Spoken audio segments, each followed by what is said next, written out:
Hey, brother. Hi, everyone, and welcome. Hey, Alec, how are you, brother? All right. First, I'd like to welcome everyone to the Success Secrets Revealed interview series. It's a live TV series, and we're blessed to have with us today Alec Stern, who it's also his birthday, by the way. So thank you for both blessing us with your presence, knowledge, experience, and skill, but it's on your birthday. So we sincerely appreciate that, brother. My pleasure. I'm hard pressed to believe that anybody who's on my feed would not know who Alec Stern is, but I'm going to read you a short bio just in case. Alec Stern is an entrepreneur, speaker, mentor, and inventor. He has become known as America's startup success expert for performing hundreds of keynote speeches worldwide and for his popular sessions at top conferences like Secret Knock, CEO Space International, City Summit, Power Team International, and Habitude Warrior. He's been a co-founder or founding member of 8 startups with 5 exits, 2 IPOs, and 3 acquisitions. As a primary member of Constant Contact's founding team, Alex was one of the original 3 who started the company in an attic. Alec was one of the company's Alec was with that company for 18 years, from startup to IPO to its 1.1 billion acquisition. Alec was selected to the Influence 100 Authority list by Influence magazine. In 2020, he was a 2-time Visionary Award winner at top conferences for his success as an entrepreneur and for his work helping startups and entrepreneurs. Welcome, Alec. Thanks for having me, Ron. Thank you. And I've known you for quite a while, and I know you're a rock star. And again, I thank you so much for being here on your birthday. Can you tell us a little bit more about yourself that wasn't just in your bio? Yeah, sure. Any way to put it on full screen? Yep. Yeah, that'd be great. Okay. And split it. Yeah. Okay. So a little bit about myself. Let's see. I was born in Boston. My mom was from Boston, dad from New York, but we were living in Connecticut. So I came up here with my mom to have me and my sister both separately. And so I lived in Boston for 5 days and moved back to Connecticut and was there till 13. Then we moved to New Jersey. After high school in New Jersey, I went up to Syracuse University and then came to Boston after college. And since the age of 8, visiting cousins and relatives in Boston, I said, one day I want to live in Boston. And that dream came true, our vision came true, I should say, right out of college. So. Nice. I'm not sure you can hear me right now, but I can. was ask you now, this may or may not be business related, but I'm sure a lot of the fans want to know. Since you went to school in New York, Syracuse, but now you live in Boston, we are hoping that you are a Boston Red Sox fan opposed to a Yankees fan. Now your listeners in New York won't want to hear the answer. They don't count. No, just kidding. Yeah, exactly. In this world that we live in today, we're all one. So I grew up a Yankee fan and had a lot of access to the Yankees, neighbors. PR director for the Yankees lived close, and a bunch of the players were in my town, and my dad had some ties into the team, and so I had a lot of access. And in fact, one of my favorite mementos is that I have a signed ball to Alec from the whole team, including Thurman Munson, before he passed in the plane crash. So when I moved to Boston, from where I live, I can hear at Fenway, I can hear the cheering, so I can run down and see a replay if I missed it. And I just thought, I can't root for a team, 9 times a year, where I can obviously see a team 80 plus times a year potentially. So I just became a local town supporter long before they won, long before anyone had that hope.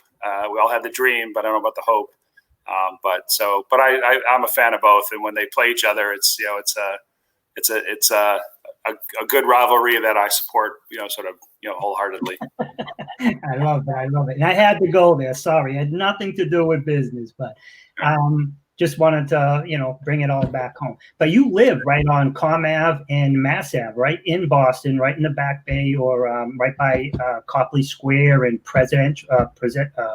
Prudential Building, right in the heart of things. You're also you're doing consistently speaking at events in and around Boston as well as around the country. But what kind of drives you at this point? You've had massive success. You could easily go to an island, buy a couple of condos, right? You the one you live in and a couple around you so nobody could bother you, and live in peace. But you spend probably about 30% of your time just giving back to other business owners, entrepreneurs, and startups. I mean, that's huge. Can you tell us about that?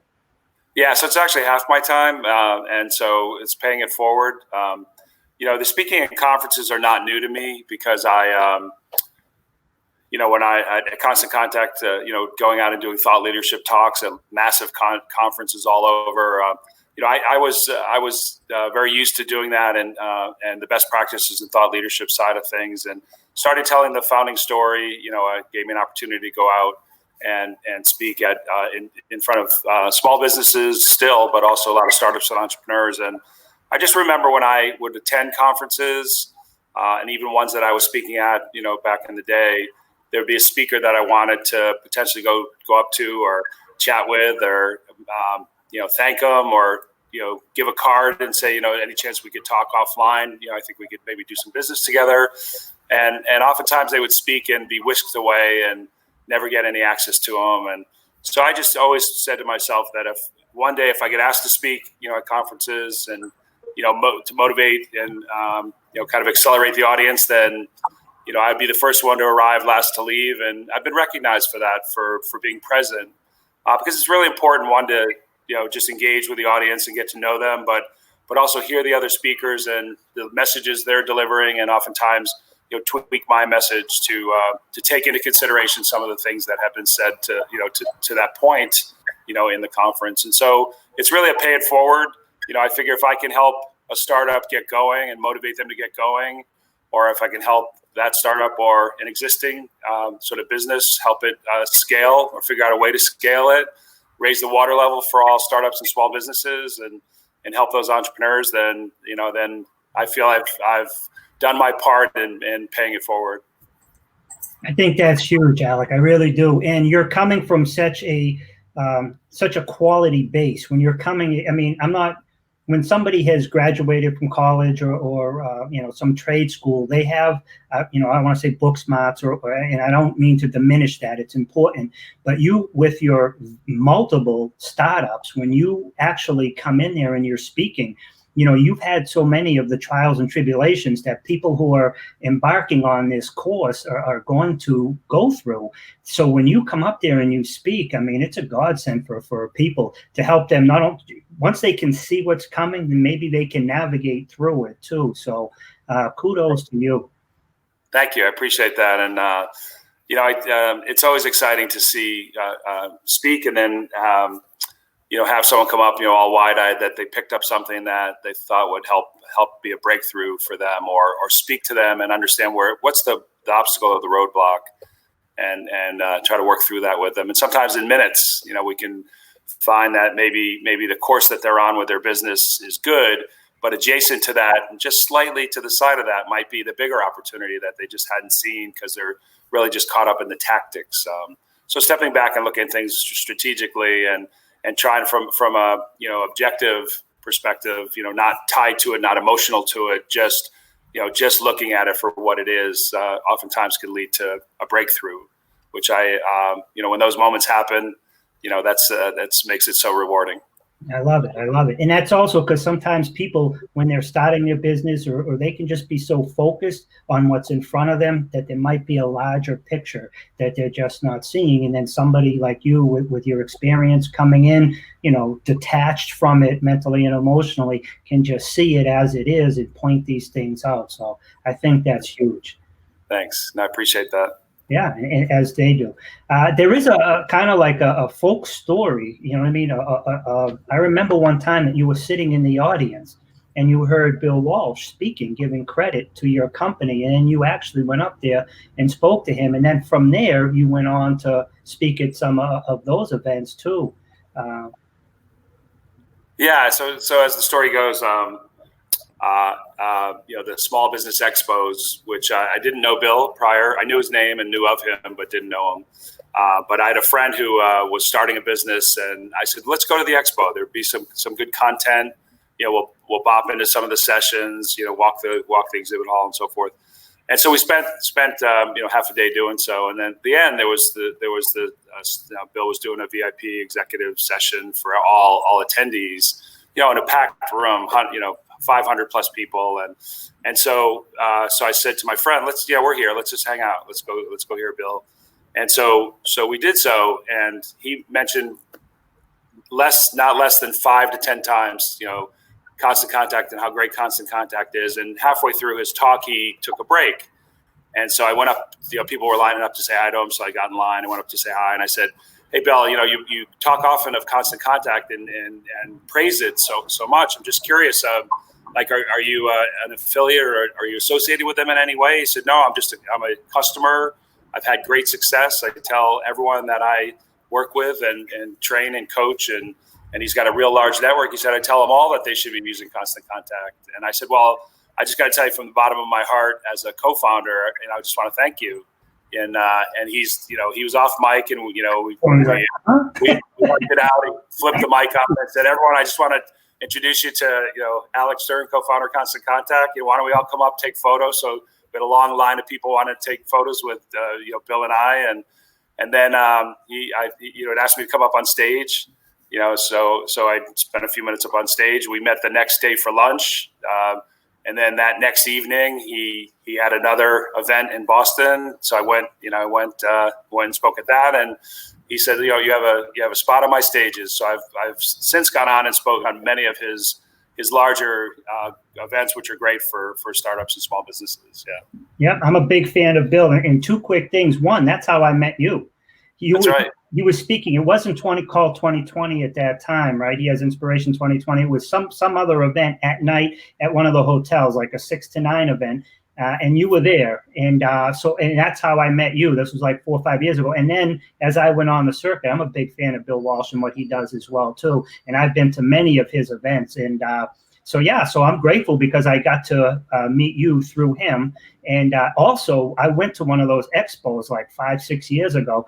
And when he was in that big room towards the end of the day, you're right, like 500-600 people there. It was crazy. But he was talking. I was actually in the front row, and he was talking, and he was giving away a free ticket, hotel accommodations to an event in Las Vegas. His big, where the tickets are like $5,000 and stuff to the event. They rent out a whole nightclub and everything. It's a big to-do. And I was right there. Boom! I threw my hand up. I won a ticket, and that's how I got into that, because that was pretty much the first time I became aware of him myself. And so I won that ticket, and then that started me down that path. So. That free ticket. I was posted, "Hey, I just won a free ticket to an event in Las Vegas." That's great. I was a speaker at that event. I remember it. Yeah, good stuff. Yeah. Man. Good stuff. So I just wanted to bring you on and talk, but I want to hear a little more from you, if you don't mind. If somebody is starting, like let's have like 3 tips. And I'm going to probably ask all the guests on the show this too, right? But like 3 tips. What can somebody who is a business owner, he's an entrepreneur, wants to be a business owner, or already is a business owner and wants to scale? What are like 2 or 3 things, and it could be the same tip for all of them, but what are like 2 or 3 things that they could do to just increase their ability to be successful and decrease some of the problems associated with life? Yeah, no, it sounds good. So I'll every time I speak, I'll ask the question: How many of you in the room know the one core thing that you're going to focus on? And if you focus on that, that'll drive toward your success. So you have that one core thing. How many know what that is? And then show of hands, it's about 5% of the room raises their hand. I'll assume 10% of the room is afraid to raise their hand because they think I'll call on them. So let's say 15%. So that means 85% of the people haven't figured out that one core thing yet. And so it's really, really important to let's just say if you had a dartboard, what's the bullseye on the dartboard that you're going to focus on. And so we often have what I call the bicycle wheel syndrome. And that's where if you had a bicycle wheel and every spoke on the wheel was another idea, that you wanted to offer to your target market. We all have that bicycle wheel syndrome where we just want to do it all. And so I'd often say, what's the one spoke you're going to start with? Because if you figure out the one core thing, you know exactly your target market, and that has to be very granular. Oftentimes someone will say, well, I want to sell to small businesses. And there's just not an alignment. Is it the small businesses on Main Street, or is it more medium businesses, in some cases even large? What's the real sort of focus in terms of the target market? And once you know the target market, you know exactly what you want to offer, then you're going to sort of charge forward. And so if you have success with that, I'll then ask the audience what will come of it. And people will say, you'll have success, or just sort of general responses. But the bottom line is you would then have feedback, because you've got someone using your offering and they're going to give you feedback early on. You're going to have you're going to get success stories or testimonials. You're going to get potentially revenue. Then revenue drives the ability for you to hire more people, and then hire more people lets you do more, kind of accelerate and do more on different aspects of your business, and kind of that flywheel gets going. And so I would always just say, know that one core thing. Related to that is that, then take that core thing out to your target market and get feedback. So get feedback as early as possible from that target market. And we oftentimes hear people say that I'm in stealth mode. Get out of stealth mode, get out of, keeping it a secret. You've got to take this out to your target market. And you've got to get that brutal, honest feedback. And the only way you'll get brutal, honest feedback is if you don't go to people people you did business with, people you're related to. Go to total strangers and see if they're willing to take the offering. First ask, what are your goals and objectives, or what are your pain points, or where are the places where you want to see, you need maybe some assistance, or need to accelerate some things. And then show them what you have. And if they get wide-eyed and say, this could actually help me, then you're onto something. And so, in the case of Constant Contact, which most people know, we went out to small businesses and asked them, and they said, we want to stay top of mind to our current customers. We want to drive our current customers back in. We want new people to come in. So, our current customers telling others, referrals. We want revenue. And so when we showed them what we were able to do to achieve some of those kind of goals or wants, then they got wide-eyed. And so, for us, it was that one core thing was email marketing. Target market was very small business, so on Main Street around the world. And it was an offering to level the playing field for those small businesses against the big competitors who had enterprise tools, they had agencies, they had resources, and the small business really didn't have much at all. And so it was just really kind of giving them that easy-to-use self-service tool to solve the problem. So the first thing is one core thing, and get out early and often to test your target market as sort of one of those tips. I love it. And that seems to me to be very important. One, because you're going to stay in your lane. You're not going to be fragmenting off and getting lost in the sauce, so to speak, but then going out there and getting that feedback. What are our actual needs? Not what you think we need, not what you want to provide the world, but what does the world actually need? What problem can you solve that's actually a problem for people on a scale large enough that you'll be able to fill it, make money on the top side. When you first started, how many right now people subscribe to Constant Contact? I know you guys sold out north of $1 billion. Yes, I said $1 billion, not a couple of 100 million. At the end, roughly, how many subscribers did they have to Constant Contact? Yeah, so when we sold, we had about 750,000 paying customers. Others were trialers, and in the free level of the service. We had 1,500 employees. We had 8,000 partners that were promoting and marketing Constant Contact in one way or another to their base, and it was roughly about $450 million in annual sales. So average customer paid $42 a month. So it was very low budget.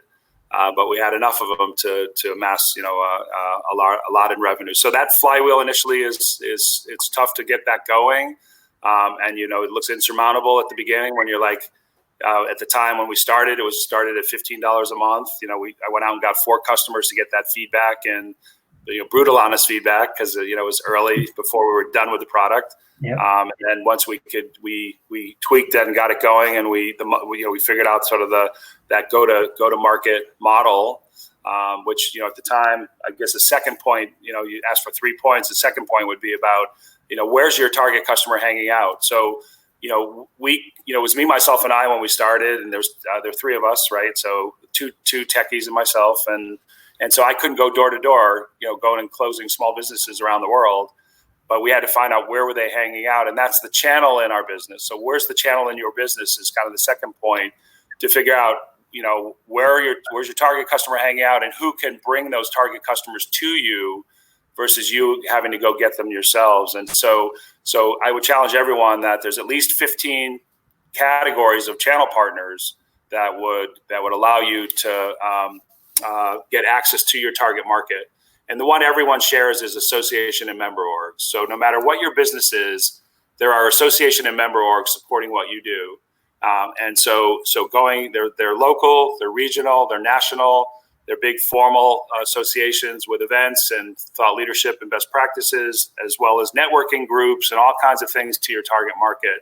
And as I mentioned, when we ended selling Constant Contact, we had over 8,000 channel partners. And Wow. one thing people don't know is when we started, we were 100% channels. So as I said, I went and got four of those first customers that we could use as case studies and so forth. And then we went out and landed, started landing a variety of different channel partners that just could expose us, co-market, refer us, co-market us, bundle us, integrate us, promote us. All different types of partners. And most of what a lot of the association and member orgs wanted was thought leadership and best practices. So everyone sitting out there, 85% of the time you're basically taking an existing idea, product or service, and just executing it better because it can be done better. And 15% or so is the ideas that never existed before, like Constant Contact, Uber, Facebook, Airbnb, et cetera.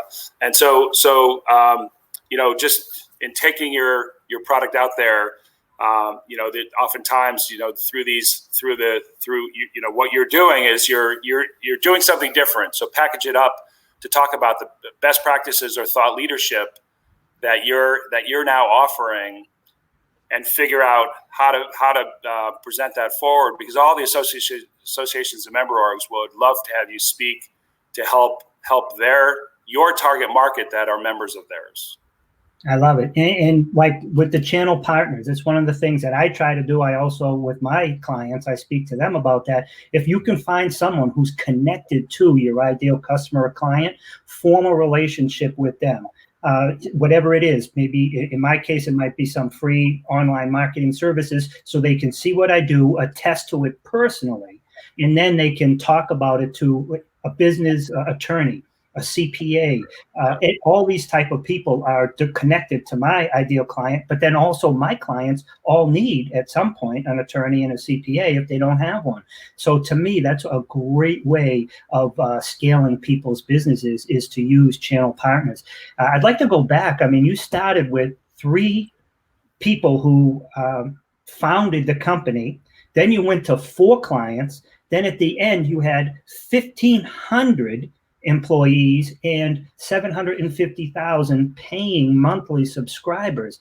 But every single one of those 750 monthly subscribers was a business owner or an entrepreneur whose business got better, who, they reached out, they provided, they served more, right? And by serving more, they helped their customers and clients, but they also made more money, and it helped them, their business, their family. So kudos to you. I mean, you really helped a ton. Those numbers aren't just numbers. I mean, those are people behind that. So So just to clarify, so there were 3 of us in an attic, original founder Randy had an idea, and then it morphed into what became Constant Contact. Margaret was our software architect, and really both were just incredible on the technical side, but also had a good grasp of sort of business. Oftentimes folks that are technical may not be crossing over to really understand sort of the business aspects. And Randy and I had also worked with small businesses prior. Startups prior were tied to small businesses for me, and we just had to move up forward on the marketing side. And kudos to 1,500 of us. I mean, that's honestly wasn't any. The old African proverb of if you want to go fast, go alone. If you want to go far, go with others. So this is kudos to every single one of the 1,500 and an amazing management team and others that really drove kind of the goals and objectives, our mission, our vision, everything forward. And that led to all that success. But it was customer driven, right? Delight the customer, wow the customer. We were doing everything we could to help the customer, but it really was on them to, if we lived into our mission to help them succeed, then they would see success as well. And so it was a group effort, across our customers, our employees, our partners, and all the folks that were involved. Yep. And didn't you also have like give backs, like nonprofits? They got it for free or something? Yeah, we had a Cares for Kids program, and what that was that any employee, any customer, any partner could nominate a nonprofit focused on education programs for kids, and we would donate a free account. We would ask the person that sponsored them, if you will, to help them initially. They were obviously in a lot of cases customers, so they had experience, and we asked that they share their knowledge and expertise and assist them as well, just to make sure that nonprofit would succeed. And we also, for those that weren't exactly into the programs for kids, we had a great discount program to just make it even more affordable. I mean, it started at $15 a month, so now I think it's at $20 is the lowest. I think the lowest tier, something like that. So it's very affordable. Yeah, but we still discounted it. That's four cups of coffee at $5. I mean, Starbucks. That's 2 Starbucks these days. True, because you got to go with somebody, right? If you get the grande, mocha, latte, macchiato, combo, whatever, it's probably $12. Whipped cream, and you know what I mean? You want nuts on that? That's right. Is that a coffee or a frap? You know what I mean? It's breakfast and lunch, yeah. Exactly. I wonder how many calories are in it, by the way. But I don't drink them, and I don't care to just for that reason alone. Yeah, but there's another success story. They started out in Seattle with like 1 or 2 shops, and now it's like, here we are joking about them, right? So, I mean, they're embedded in you spoke about innovation earlier, and I love that mentality. One of my things I like to tell my clients is make your products obsolete or somebody else will. Right. And some great examples that, we all go back to because people can relate to them is Netflix went to Blockbuster. Blockbuster said, no, we don't need you. We got this. Basically, it's not a verbatim recitation, but we know how that went, right? And same with like Uber and Lyft. I mean, there was a taxi system in place, very expensive, and more so than the Ubers and Lyfts. And maybe for some people it wasn't convenient or could have been done in a better way. So when people see these things and they can see something that already exists, if they can do it in a different or a better way, they'll meet resistance. You know what I mean? These other big industries might have lobbyists and stuff and come up with laws against you. But can you speak a little bit about that, about innovating, especially now? I mean, I kind of want these episodes to not be like date sensitive so we can just live on in infamy. But right now we're going through the COVID issue. And a lot of people have now, their whole worlds and their businesses have shifted. Some have, grinded almost to a halt, and others have just shifted. But if they can innovate, see it as a way of changing things, maybe going forward, it won't be as bad as they currently think it is. So can you speak to that a little bit?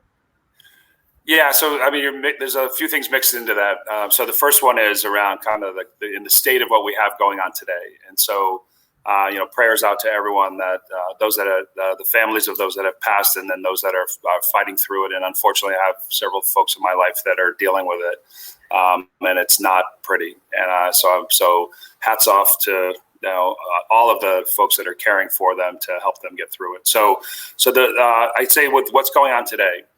I'm spending a lot of my time, during the day talking to startups and to small businesses, and asking them, they're asking the tough questions. What do I do now?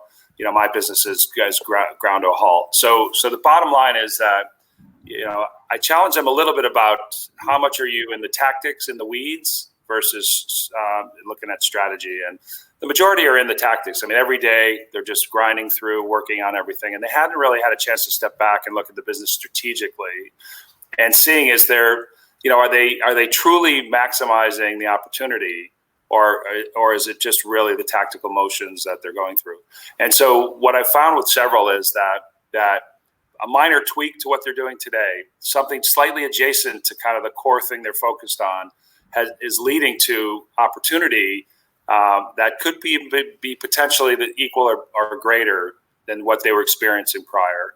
And some have had to shift, with the sort of into how they're serving their target market, and finding ways to get access to them as we see it today.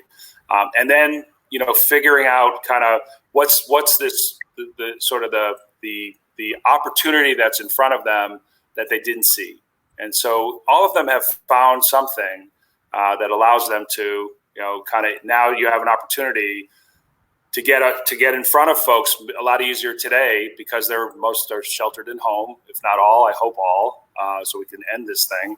But now that they're home, you could get access to folks. You could have conversations. They're a little bit more relaxed to listen, because they're not caught up in their own day-to-day stresses and all the stuff that they're working on. So my suggestion was that if you're coming up with something, or you have a new idea or a twist to what you were doing before, you can go back to your target customer. You can go to existing customers, you can get their feedback.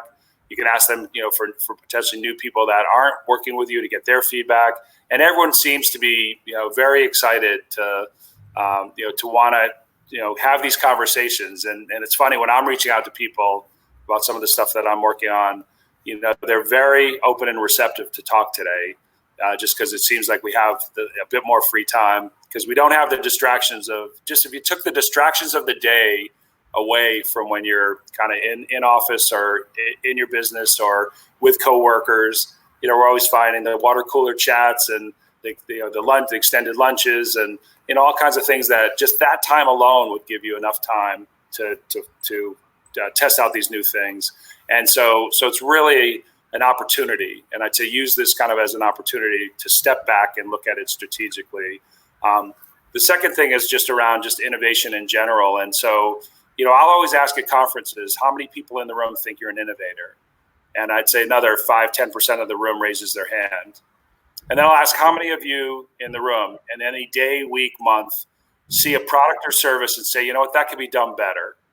Or in delivery of a service, or seeing a product, maybe how it works, or God, imagine if it had this attachment, or if it did these things as well. And so those are opportunities, right? And so if you take an idea and you start to noodle on it, you share it with others, you maybe pull others in to kind of work on it with you, you move from being someone who had an idea to someone who's an innovator. And so oftentimes, ideas are spawned out of those experiences, especially given the majority of businesses today are something that's already in existence, but someone's coming out with something to execute on it better. And so innovation starts at, kind of at the grassroots of ideas, and then vetting those ideas, getting feedback, going to your target customers, and then getting others to potentially help you, work on it and so forth. And then thus, businesses are formed. I love it, man. I love it. Seeing something and finding a better way. And I like how you made it a little more simpler for people too. Maybe it's an add-on. So maybe it's not reconstructing the entire industry or something, but maybe just adding on or tweaking it. Or if it does these 6 things, but it doesn't integrate with something else, or it just doesn't do something else, if you can bridge that gap or find a way to add to it, you're solving a problem. And either you'll be brought in as maybe a vendor, or maybe they'll just buy out the idea from you, right? Exactly. Yeah, good stuff. I love it. Now, I want to be respectful of your time. I think we're at like 35 minutes right now. But is there anything that, if you were a business owner or an entrepreneur, that I didn't ask you, what is it something that we can convey to them, whether it's now going through what we're going through now, or just if it was like regular time? What if you were somebody who had the opportunity to speak to someone like you, what is the question that they should ask you? Okay, well, there's 2 things in that. The first one is a third point that I'd make you asked for 3, so I'll give you the third one. This is really what I call look big, act big, become big. And so this is around perception. And so when I'm at conferences, I'll ask, show of hands, how many folks in the room have a business email address that ends in Gmail, Hotmail, Yahoo, if you want to date yourself, RCN, AOL, et cetera. And 15% of the room raises their hands. Yep. And so my first point to them is, how serious can someone take you if you can't spend $5 to get your domain email address, right? And where it's you@yourdomain.com. And Yep. so oftentimes people don't do that just simply for the email address. It goes beyond that to look at brand yourself, and make sure, you've got like branded clothing. If you're going to go to a trade show and may not have a booth initially, we were walking the floor, we still had branded clothing on. So people could ask us, oh, what's Constant Contact? You want to make sure that you sort of look professional. And then I guess the last key point here is that, we often have someone that's really strategic in our world that we want to call or have a meeting with. And I'll ask, show of hands, how many of you have someone like that? 100% of the room raises their hand. Nice. And so the issue is that we hesitate to call them or go meet with them, whether it be a strategic or important customer or a partner or an investor or a possible mentor or an employee. Like, we hesitate because we're like, well, we're not ready yet. Our product needs a little bit more of this. The website, we're working on it, but it needs a little more of that. We come up with all these excuses, and my point is that if you're gonna, you need to call them right away. There's no reason to be waiting, so no hesitation. But if you do have any hesitation, that energy and that they're going to feel that in the meeting, they're going to feel it through the phone, and so you have to find a way to get yourself fired up and have positive energy going into that call. And so there's some things you can do that are very simple. You can hug or, kiss a loved one. You can, call your best friend. You can, pet a dog, hold a baby, like whatever, or sing your favorite song. Yep. Mine, Don't Stop Believing Journey. And oftentimes at conferences, they put it on and make me sing it. So we won't do that here. Yes. But the bottom line is you get yourself fired up. Then you go ahead and you make the call, or you go have that meeting.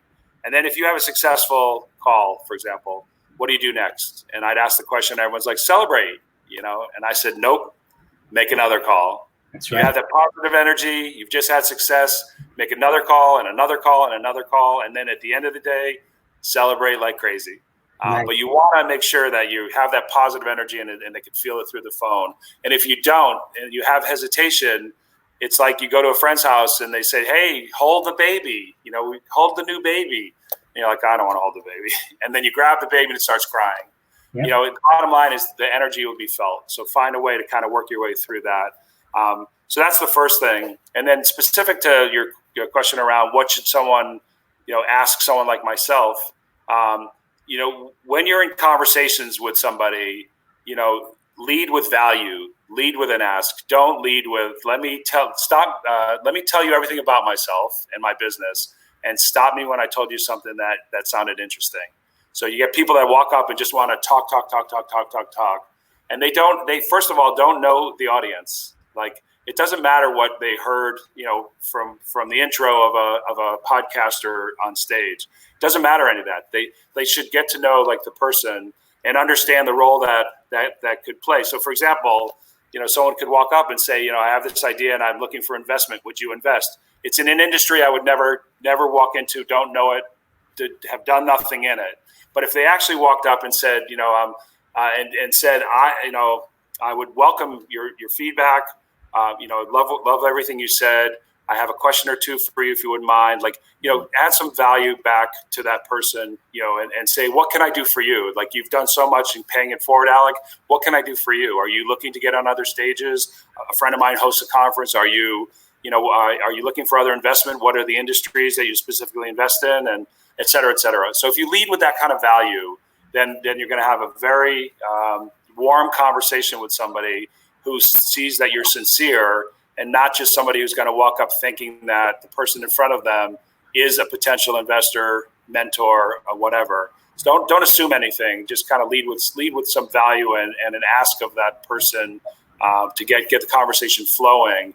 And then you might find out that, this is out of my expertise. It's out of my area of interest. But guess what? I have a friend over here who's in your field and knows it well. Let me connect you guys. So that'll happen. Those things will happen if you approach it correctly. I love it. Adding value first, because when you go up to somebody who's already successful, truth, and that's one misnomer. Somebody who's successful today, oftentimes it took them 5, 10, 15 years to get there. So what you've gone through mentally and emotionally and business-wise, they understand. But they're probably at a point where, their mind is just at a different place than somebody who's just starting out. So, and they get hit on all the time for business advice and people trying to sell them something and invest in them. So when you break that mold and you come up there and you offer something first of value, even if you can't provide that, but somebody who can, you have a friend or an associate and you can put them together, he or she is going to remember that you led with that value. And then they're going to turn around and go, well, by the way, what's your name? What do you do? And then you can lead into that. But now it's a different type of conversation than you just they hear it all the time. You know what I mean? And so being the inaugural interview on the Success Secrets Revealed, which I appreciate being your lead up first. Thank you for going right on me. Thank you for going right on me. And also, I assume you've led with value, and since it's my birthday, you've sent me a gift. I think I hear the doorbell, and I want to just thank you in advance. I don't know if this is a gift or not, brother. Right, but here it goes. This is a gift.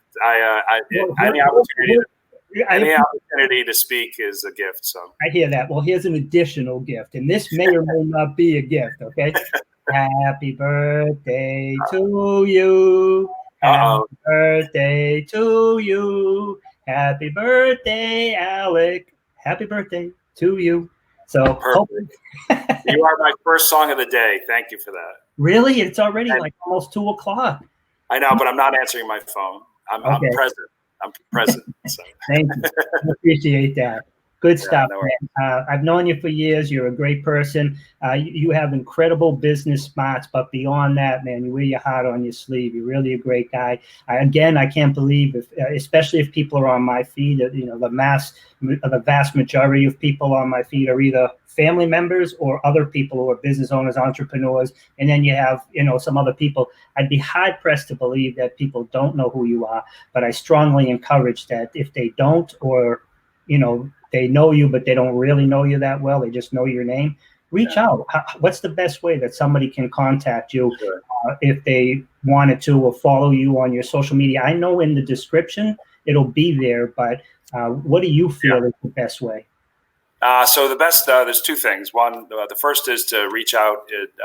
I have a website, so Alec Speaks, ALEC, speaks.com.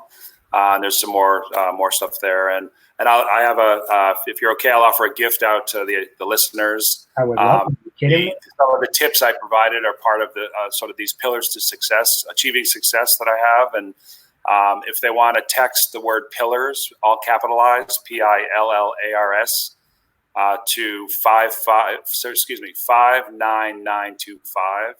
So 59925. There's a workbook that has a series of other pillars and description, and they can kind of think through some of the other areas that certainly in the earlier days when there's more we had less. There's more things we didn't have than we did, and what do we do to set ourselves apart, and some of the things to focus on, and it applies to both existing businesses and startups. So again, pillars to 59925. I love it, and thank you. I wish I had known earlier, because you see the ticket tape down the bottom. Yeah. That's a cool little feature. I could have put down your offer down there, so people would have just seen it streaming. But thank you so much. I just wish I could have. Well, you can type it in the comments on the live. And there you go. Yep. Yeah. And that's good. There's a good idea on the live. But absolutely, thank you so much. And so we often joke about the 5 pillars, but it's not the 5 pillars of success, right? That's just the Boston hard to learn mentality that I've developed. Yeah. You only remember 5, but there are more.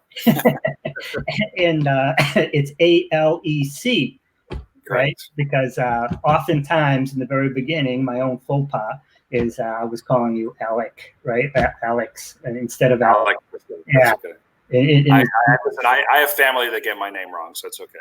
Yeah, and you told me, Ron, it's like smart Alec. That's how you say it. That's right. Now, also, you were a drummer and stuff. Can you tell us a little bit about your drumming escapades? I've seen you drum at events and concerts with knives and having a ton of fun and karaoke night, right? But that's, another story. But you've also been with some pretty big band members, haven't you? Yeah, so I'm fortunate to have a lot of friends that are musicians. I started when I was 8 as a drummer, so I'm a hacker and a professional musician wannabe, but not something I would ever subscribe to just because it's a grind. But I am fortunate to jump on stage, and for example, I wanted to play at the House of Blues in Boston, and that was on the bucket list. And in 6 weeks, I played there twice with 2 different bands. So, wow. So as people come through, I do have the opportunity to jump up and do a ceremonial few songs, and oftentimes the drummer is a singer. So when I jump up, he gets to go up front and be a showman, which you don't get to do sitting behind a drum set. So I've had a few instances where 10, 12, 14 songs in, I'm like, okay, I've had my fill. They're like, no, just a couple more. Because they want to just stay up and be a showman to the audience. So, yeah. But it's been great. And a lot of conferences I've attended, we've called it out on stage, at the event that I'll be playing that night with the local band in Vegas and Reno, and so the attendees all come and listen. So it's been a lot of fun. I love it. Now, one last question, if you don't mind. I probably should have asked it, but it's kind of good that we're weaving in and out. You know what I mean? Was it was it the Shark Tank members, or was it a different company that didn't invest with you in the very beginning? And sometimes you'll see them when you walk up and down Comm Ave, and they'll just shake their head as it was one of their biggest mistakes in not investing. Yeah, so no, we weren't on Shark Tank, and I've been invited with some of the other companies that I've been involved with as of late. But and maybe one day that'll make sense. There has to be sort of right time, right opportunity, and for them and for the startup to go on the show. But Mr. Wonderful lives a couple of blocks away, and so I bump into him now and then. And I've been on stage and have met at conferences, most of the other sharks. But in terms of constant contact, we went through talking to several investors early on, and we had a lot of challenges when we started, where they would challenge and say, well, no one's going to use email as a marketing tool. Everyone already has like an inbox, they can just message through. No one can sell to small businesses. With Main Street, you're going to need an army of salespeople. And, the list went on to kind of why people would, say that it just didn't seem like a good investment. But so to me, a no means not now. I don't take no. I never heard no. I don't, when I was a kid, that my mom will tell you that was a challenge because I never heard no. I just said not now. If I wanted ice cream and I didn't get it at lunchtime, I was going to make sure I got it at night. So whatever it was. But anyway, so we took those no's and didn't let it defeat us. Because to me, a no meant not now. So it was just okay. That's fine. Got it. Understand. We ask why and sort of really understand that. But what really motivated us was to go to our target market and hear that after what their goals and objectives and us bringing a solution to them, if we could do this for them, would they have success? And the answer was yes. we saw them get wide-eyed. That was the motivation we needed to keep going. And so, when it's really tough, the tried and true entrepreneur, the one who really wants to do this, will write it out and find a solution and work around it, and hook or crook, they'll make it happen. And there are others who just would want to give up. And I tell you, the opportunities and the moments in time to when you want to give up are often. And I guess the one thing I would just say is, obstacles occur in everything in life, but especially when you're starting a business. And so when we get to a point where there's an obstacle, we walk into the office in the morning, we have a blank piece of paper, we write the obstacle on the top, we put a little box to the left of it and hope we check it by the end of the day. And we get busy and we don't. We walk in the next day, we put the obstacle on the top of the sheet again. And you have to figure out how to deal with the obstacles, right? You need to break them down into smaller pieces, get some wins out of solving it. But understand you're not the first one that had that problem. That problem has been around, and there are people that have failed trying to solve it, and there are people that succeeded. Go ask for counsel of others to say, okay, how do I break this one down? Because it's really important that you figure out how to get into a rhythm of knocking down obstacles, because sitting behind it is a bigger one. And you have to be able to break that one down and knock it down, because behind that one's an even bigger one.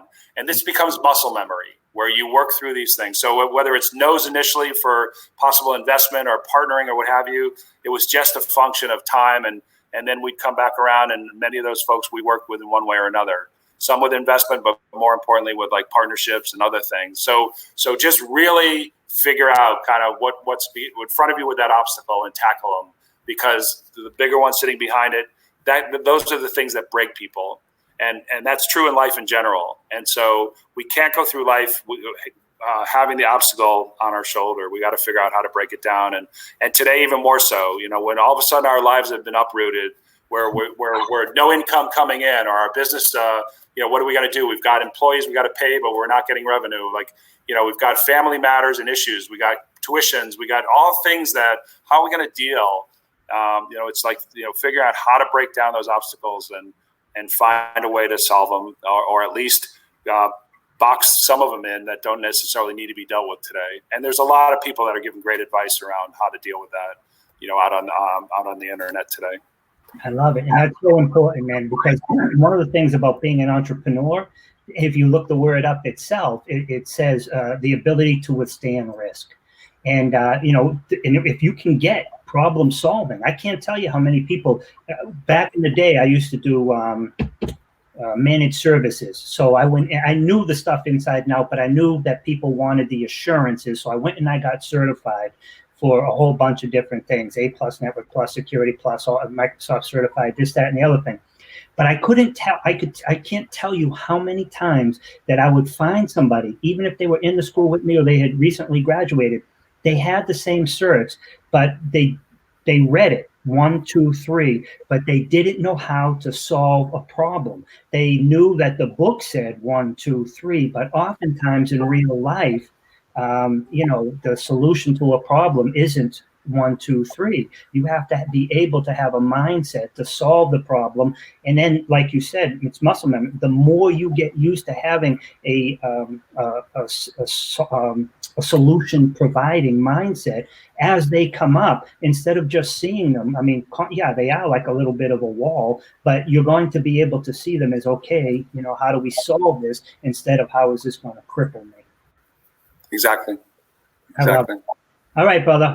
Anything else you'd like to say? It's happy birthday. If I was there, I'd be bringing you a cake, annoying you. Just so the people know, Alec lives about 30 minutes away down the street here. So I often go down there and hang out. Not as much as I'd like to, certainly during this time, but we'll be back on track soon, brother. Yeah, we will. And I appreciate it. Everyone's asking today, what can I get you? What can I send you? And I've got what I need in life. So the answer is I don't need anything. And just the gift of friendship and businessship and all the stuff that comes our way. And of course, just health and happiness. So I'll take those things today. And it's a full day. I wouldn't mind a piece of cake or a cupcake, but hey, that could wait. Hey, there's a real fancy place down on Newberry Street. I don't think they're open though, are they? I wish that was essential. It is for me today. Nice. All right. So, and it's going to be hard to top when somebody wants to give you a gift today or give you something. It's going to be hard to top being on the maiden show of the Success Secrets Revealed. That is so true. So this is so far today. This is the highlight. Excellent, brother. Alec, you have a great day, man. Yeah, you too. Thanks. Yeah, all right. Have Take a great day again. Bye for now. Thanks. Appreciate it. All right. Bye-bye.